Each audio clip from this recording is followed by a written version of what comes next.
Urusan ruas tol Profesor Sediatmo arah Bandara Soekarno-Hatta masih tergenang setinggi 60 cm. Akibatnya arus lalu lintas menuju bandara tersendat. Informasi selengkapnya akan disampaikan Anwar Fuadi dari tol Bandara Soekarno-Hatta. Adi, bagaimana kondisi terkini di sana malam hari ini?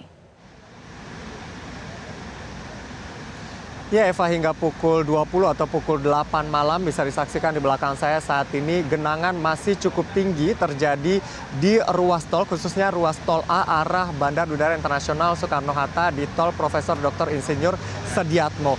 Dan untuk genangan ini sendiri terjadi kurang lebih sejak gerbang tol Cengkareng 2, lalu gerbang tol Cengkareng, off-ramp Rawa Bokor, lalu kemudian sampai ke titik saya melaporkan saat 314 kurang lebih 500 meter.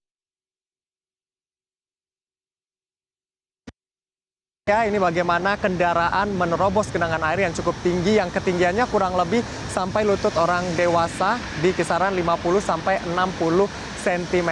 Kondisi ini Eva tidak jauh berbeda dari kondisi tadi sore. Saya mengamati sejak pukul 15 waktu Indonesia Barat sampai saat ini ketinggiannya tidak jauh berbeda. Meskipun ini upaya untuk membuang air yang tergenang ini melalui pompa mobile yang disediakan baik oleh Jasa Marga ataupun perbantuan dari Kementerian PU atau PU ini sudah dilakukan, tetapi karena air cukup tinggi begitu ya, jadi sulit juga untuk membuang air. Apalagi ini ada pemukiman warga di dekat sini. Jadi air yang ada di badan jalan ini tidak mudah juga untuk dibuang keluar. Apalagi untuk kali di sekitar wilayah atau di sekitar tempat saya melaporkan saat ini, airnya juga cukup tinggi. Jadi ini yang menjadi tantangan dari petugas yang melakukan upaya untuk mengeringkan jalan yang masih tergenang hingga malam hari ini.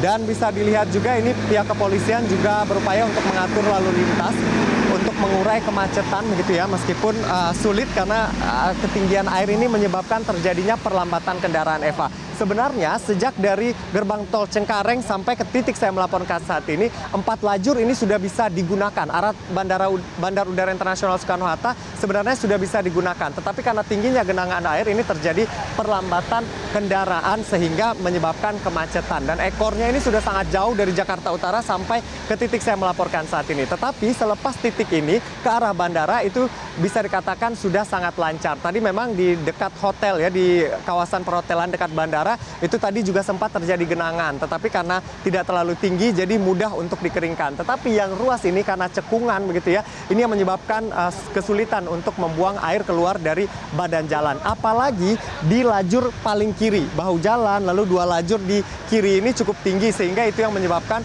para pengendara menghindari lajur tersebut atas arahan dari petugas baik kepolisian dari Jasa Marga. Jadi diimbau pemirsa, bagi Anda yang akan melewati kawasan tol bandara, ini diimbau untuk memperhitungkan jarak atau kediaman Anda dengan waktu tempuh sampai dengan jadwal penerbangan Anda. Karena tidak sedikit juga tadi yang panik begitu karena takut tidak bisa menguber jadwal keberangkatan mereka. Jadi ada juga saran untuk melewati JOR 2 lewat kunciran ke Bandara Soekarno-Hatta atau mempertimbangkan saat ini. Untuk sementara demikian, kembali ke studio Eva. Jelajahi cara baru mendapatkan informasi. Download Metro TV Extend sekarang.